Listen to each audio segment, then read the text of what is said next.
Rightio. Connor Harrison, That's me. thanks for joining me. All good. Boring Business Oz podcast. Guest number one. This is going to be a series of interviews with business owners, and I've discussed already with absolute respect. It's called Boring Businesses. Yep. That doesn't mean easy or anything like that. It just means in today's world with AI and everything that's happening that I have an interest in speaking to business owners such as yourself. You've just finished servicing my car, Yep. so thank you for that. And that's how I've come to meet you. So, Harrison Mobile Auto Yep. Care. Yep. How did your business start up?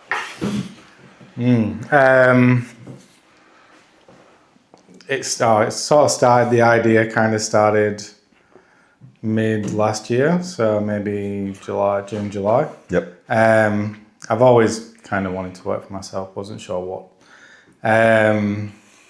So yeah, around that time I started coming up with the idea, putting the name together, figuring out the ins and outs, how things work. Obviously, being a mechanic, I don't really know much in terms of admin and Business side of it. business side of things. So learning bits and pieces,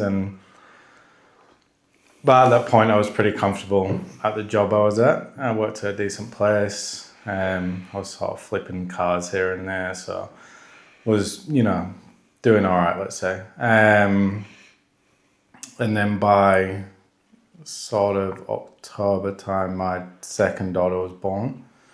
November, end of November. And we had a bit of an unfortunate time as well with my mother-in-law she passed away in December. So, and for the last 4 weeks of her life, she was in hospital.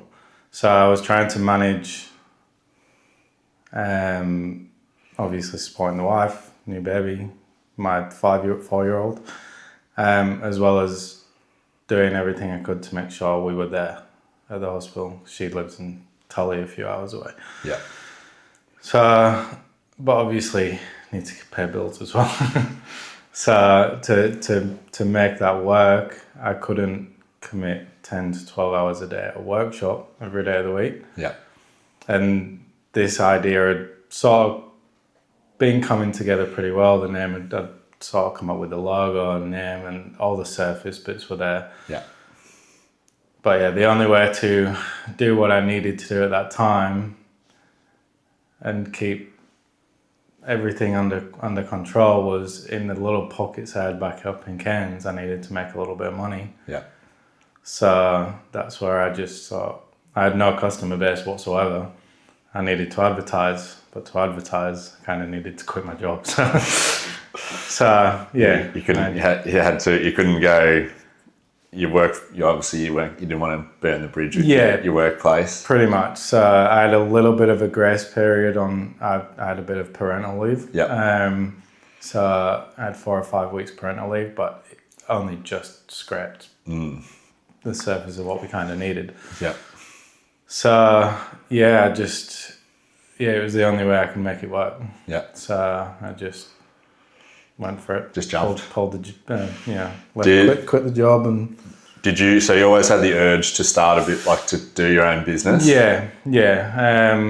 I was pretty comfortable where I did my apprenticeship back in England. I worked there for quite some time, but from leaving there, I kind of jumped job to job, and there was always a reason why I wanted to leave or why it didn't work. And then eventually, I think the reason is. I just want to work for myself. I just want to do my own thing. Just do your own thing. So Mobile mechanic, when we discussed the other day when you were here, and so mobile mechanic is by far the most practical type of mechanic. But I think my wrong assumption, but this was my assumption, is that I've got no mechanical expertise, so. One, I don't know if you've got all the correct gear and equipment compared to a shop. Yeah. And that's probably the main thing. I know they normally have to put it up on a And the hoist. the quality, the general thing people think is that the job can't be done as well. Which, yeah, I mean, obviously I don't agree with. I'd say the scope of work is different. Yeah. But as far as the quality, then arguably for someone who's working for themselves, it's probably going to be better than just having a mechanic who works in a workshop who's, might be having a bad day, doesn't really care too much. Well, another point is that you had mentioned was around it's your business. If I take it to a big mechanic shop, I don't know who's working on. Yeah. They've got anyone from an apprentice all the way through to the owner. So obviously, so you don't know what it is. So the way I see it is, if the scope of work is obviously different, there's jobs that I can't do being on the ground. Yeah. I'm not going to pull a 4-wheel drive gearbox out on my back. It just weighs too much. So there's definitely jobs I can't do being mobile. Yeah. But yeah, the quality is, if it's something that I can't do to the standard that I want it to be done to, then I just won't do it. Yeah. I feel like there would be enough work anyhow to. Yeah. I'm focused. Like the job I've done on yours today. Servicing your brakes, your general repairs, and most recently doing air conditioning as well. So. Okay. So you always wanted to do a business? Was the idea always to be mobile, or did you always? Initially, the thought was to get your own workshop and whatnot. I've always quite enjoyed mobile.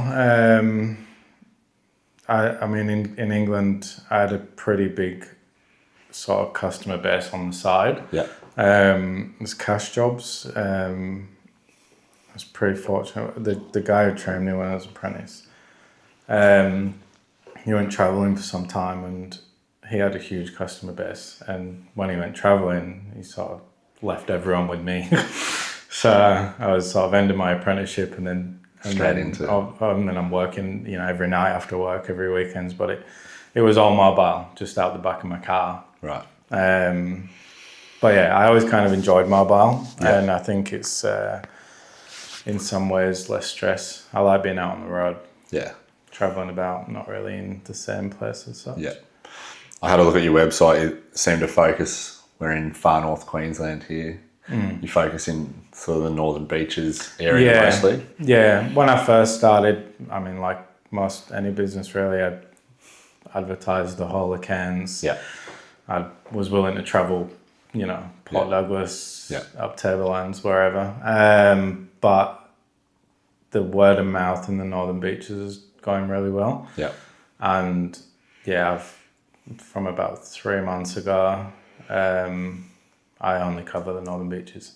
Wow. There's a couple of suburbs like Redlinch, Freshwater, a little bit out, which I go to. But for the most part, I don't really... Don't need to. Don't go too far. That's fair, completely fair. Starting up the business, how did that all, what was the process with all of that? Obviously, once you had decided and had advised previous employer? Just kind of winged it, to be honest. I think I recall a post on one of the local Facebook groups, potentially. So I mainly focused... I do recall that. Yeah, I mainly focused on Facebook in the beginning. Yeah. So I did you can pay to boost your posts and things like that. So I sort of focused on that, and joined sort of every Cairns Facebook group you can, and just non-stop hit it. But I found with Facebook, I found a lot of people looking for free advice or free stuff, or just people weren't really looking, but it popped up as they were sat there scrolling. I'll message and ask a few questions. Whereas I just found it wasn't converting to work too well. Free remote mechanical sort of, and then switched to Google and focused on Google advertising Yeah. about 2 months in, and that worked That worked significantly better. Yeah. That makes sense. The Facebook, to me, Facebook seems to be good if selling generally like products or Yeah. actually selling an item. But when it's people don't go to Facebook to say, hey, mechanic near me. Yeah. Yeah. Google is definitely the place. It is. And you get a lot of people too, like, they'd ask for a quote on something and I'd give them a price and say, oh, this person could do it cheaper or this is cheap. And I just I don't want to get into that. I'm not. Yeah, that's not the client base you're No. after. Yeah. To me, the real benefit of your service is like, obviously the mobile, you're able to get to people's houses with busy lives and whatnot. They don't have to schedule in to get a car into a workshop. The other startup, in terms of costs, you don't have to go through the specific costs, obviously, but clearly the big benefit is no workshop, no real estate you've had to either rent, buy, or even you like find at home or whatever. So outside of that setup, did you have everything already, or did you? A lot of stuff. So that's another thing that I think prevents people from doing stuff is they feel they have to have everything ready to go and a setup ready to go. Yeah. I have an old Prada, an early model Prada. I started in that. I just didn't have the van at that point. I started in that.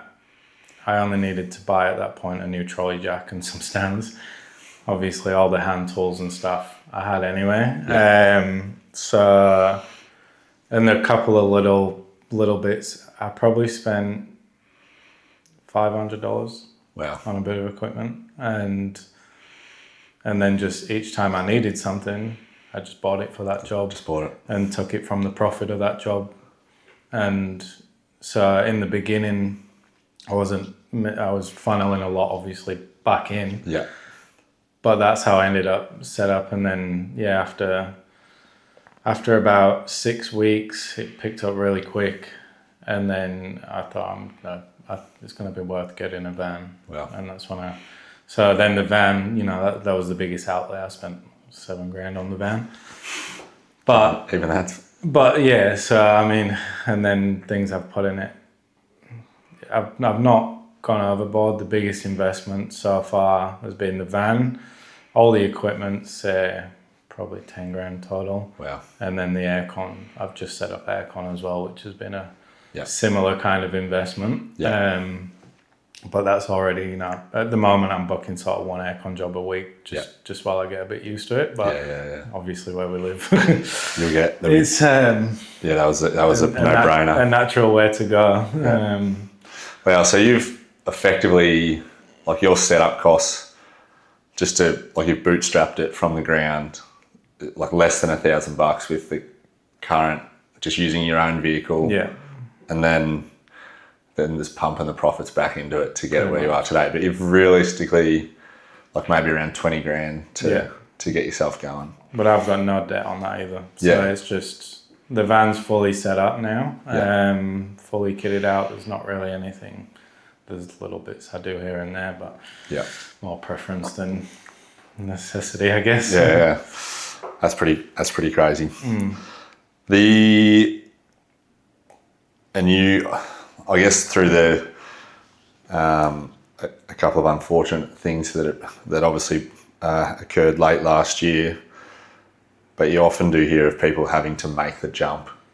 Once you're in, you're fully in, and then it's like, okay, this has to work. Yeah, pretty much. As opposed to you could have easily done it as a bit of a side thing as well. Yeah.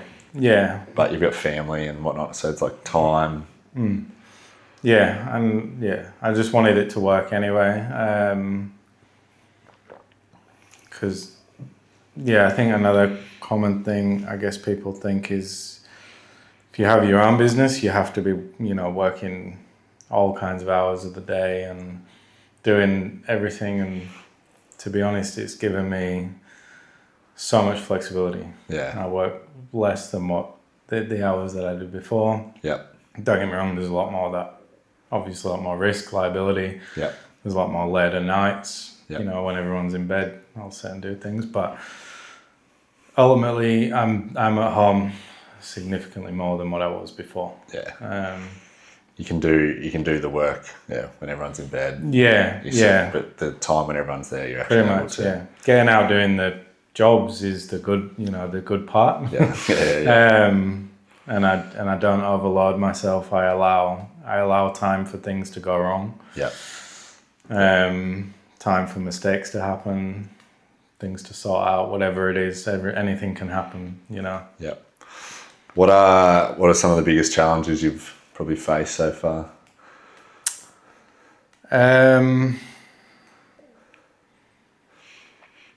I guess just dealing. I guess there's not been heaps of huge challenges, but just dealing with problems as they come. So Yeah. Dealing with mistakes that I've made, and if I've done things wrong, taking losses there. I guess building the networks, building relationships with suppliers. Yeah. To be honest, my biggest challenge has probably been all the admin side and figuring out, understanding how it all works. Yeah. Different, taxes and accounts and Is the plan to, obviously you do it all, you get a good understanding of it all. Would you look to maybe farm that off at some point? I guess it's potentially. I'm not too sure. At this point, it's working well. Yeah. And it's providing for my family. Yeah. And, there's not a big need for my, wife to rush back to work and things like that. Yeah. And it's given us the time that we want. Yeah. And plus I'm quite, proud of where it's at and the service that people are getting seem very happy. So at the moment, it's just, I'm not thinking that far ahead. Yeah. You're just in the now. But potentially, I had different thoughts of, I'm not sure if I'll go down the workshop route. Yeah. I think there's a lot of cons in it. Yeah. Potentially another van, Yeah. potentially selling it. Yeah. Potentially. That's good. You got all it. Yeah, I just don't know at this point. So That's completely fair. You've got options there. Yeah. I can definitely speak to the quality of the service personally, but also I think your Google has over 50 5-star reviews. Just hit 73. 70, in just on 8 months. So. Okay. 74 in another couple of hours. I'll add one on, but clearly you can't fake 73 5-star reviews. No. Well, I'll be honest, one of them was my mum. But overseas. And then overseas. I mean, to be fair, I did a lot of work on her car, so Pro rata. she just never paid for it. And then one was a friend, but every other one has been genuine customers. Yeah. Well, I think, don't worry, if you do a bad job, word gets around there. Yeah. I think people are happy to leave poor Google reviews. Yeah. The biggest thing for me is just making sure, regardless of the outcome, it's not all the outcomes are good, that the customer still has a good experience and they don't feel like they've been stuffed around. Yeah. If I've done something wrong, if I've misdiagnosed or whatever, I usually just won't charge. I'll walk away. I'll take the loss myself. Rather than putting it onto them, and that way, they can't really complain. I think the other day we discussed also was the mobile. It feels like a professional service when you come around. Yeah, it's like as you said, it's like small things. You've got uniform. Your quoting is through an online platform. I've received the invoice already as the job's finished. You've sent me a quote online. So you've actually got all those other systems set up, they're all just like little things that add up. Yeah, it makes you feel like you're dealing with a legitimate business. Exactly. Yeah. That's the biggest thing that in the beginning, running out the back of my Prada, I wanted to get out of a bit quickly because rocking up in a sign-ridden van and it looks a lot better than obviously rocking up in Or beat up 4-wheel drive. Yeah. No, that's awesome. What was my next question? Biggest challenges of working, like I know we've already spoken about just like challenges, but like purely the remote, working remotely. So obviously, I mean, the weather can be hard here. True. When it's hot. And we have days like this where the rain's just on and off. Yeah. Don't know if I'm going to be undercover or not. So the weather, I mean, as far as remote, the biggest challenge is probably just getting parts. Yeah. Especially quick turnaround. A lot of people who call up here are, passing through here on holiday. Yeah. And they need things that I might not be able to get for 2 weeks. So probably the supply, and the FNQ weather, I guess, can be challenging. That's very fair. You said before adding another van is just one of the options. So you have considered maybe employing another person to. Yeah, possibly. I don't know. The biggest thing I've found from people, I still have good relationships with people I've worked for here. Cairns is very small, so keeping them relationships is quite important. But the biggest common stress that I find business owners telling me is staff. So you'll never find someone who's going to put in the same amount of effort as yourself, obviously. Yeah. So I don't know. It's a big risk, and when to set up a van is obviously a bit of an outlay. Yeah. And then put someone in it who you don't know. Yeah. So potentially, but then I've thought potentially set one up and sell it as a business. And that way it's someone who works for themselves, they're just running under that name. Yeah. I don't know. I'd have to understand how it actually works first. This is, maybe you'll go down this path, maybe not. But when I spoke to Jim Penman from Jim's Mowing, and I was always a bit iffy on the franchise model. But one benefit of the franchise model was that people they own that business, they own the little business, so they take absolute ownership of their work, which is basically what you're saying. Yeah, essentially, yeah. The difference is they obviously get they're under his brand as opposed to they don't have a full startup, so they've got the support and whatnot. Yeah, of a big company, but that's it. Like it's a fair concern because. Even if you had an apprentice, to train someone up over the years would be. Yeah, it's a big risk, It's a big liability. It's taking a risk on someone. Yeah. And you don't want to go down it with a friend in case. Nah. Because don't do that. So it's. Yeah. They need. I don't know the answer. They need some skin in the game, somewhat, where they. The way that they conduct themselves is, no, that's fair. Well, that's interesting. I guess last question, what advice for either aspiring business, someone wanting to start up a business, or specifically in the mechanical field? Just go for it, I guess. Just go. I actually had a young kid, which was quite refreshing a few weeks ago. I was working on a customer's car in Palm Cove, and he was an apprentice, and he came over and he was very polite, asked if my customer was around first, and then wanted to ask a few questions, and he was looking at setting up himself, and he was only, I think, third year, and you do 4 years. And he asked heaps of questions, and pretty, good questions as well, to be fair. My biggest advice to him was he to go for it, but I believed at his stage he still needed to work for someone for a while. Yeah. Just to gain experience. Yeah. Because there's a lot of stuff that you might deal with on a day-to-day basis that, colleges and stuff can't teach you. Yeah. that you just simply need experience for, which at 3 years he probably wouldn't quite have it. But yeah, it was quite refreshing to have a young Hard person. when I guess customers, you need to be able to deal and speak with people, which is a massive thing. Well, even on the cars, just dealing with, for us mechanics, dealing with snapped bolts, stripped threads, or whatever it could go wrong.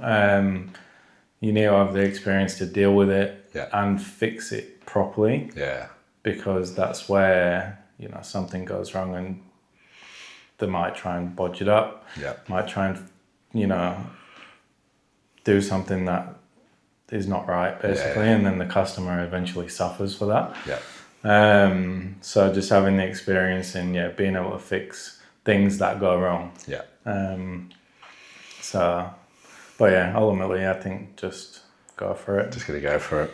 I mean, we're fortunate in the trade that there's such a demand for staff. Yeah. I mean, the worst case, you just go back and get a job, which is at this moment in time pretty easy to do. Yeah. So. There is a big demand there. Yeah. And with I know we spoke about it,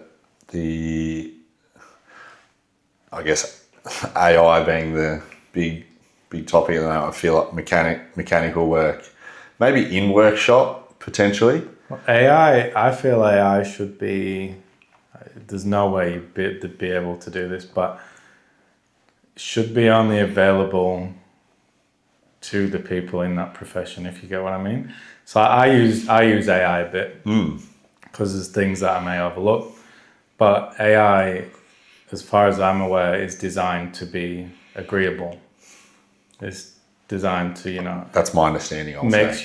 It makes you feel like you're on the right track. It makes you, it compliments you when it comes back to you.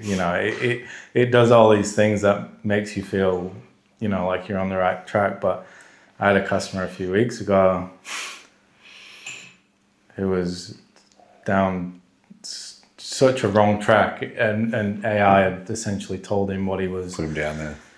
He wanted me to do these things and prove these faults so he could go back to the dealer and get this, and I had to stop him and say, you are so far wrong. Like it's just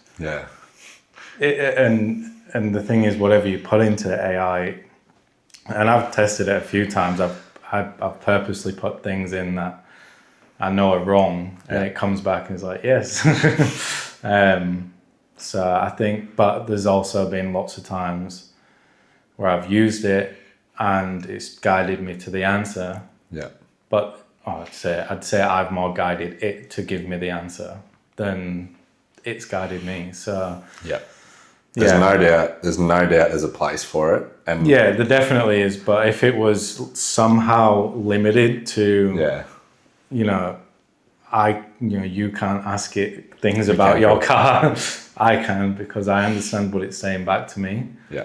And I can interpret that, and and then I can take that information and then obviously apply it myself. But for you, it can feed you all kinds of stuff, like that customer, and he would have ended up being stung by water. It's way down the wrong pretty path. bad. Well, I think mobile mechanic. If AI does take over the world, mobile mechanic will be right at the bottom of the list. So I think you're safe for quite a few years. Unless the full electrics really take over. True. But far North Queensland, we're pretty far behind the rest of the world.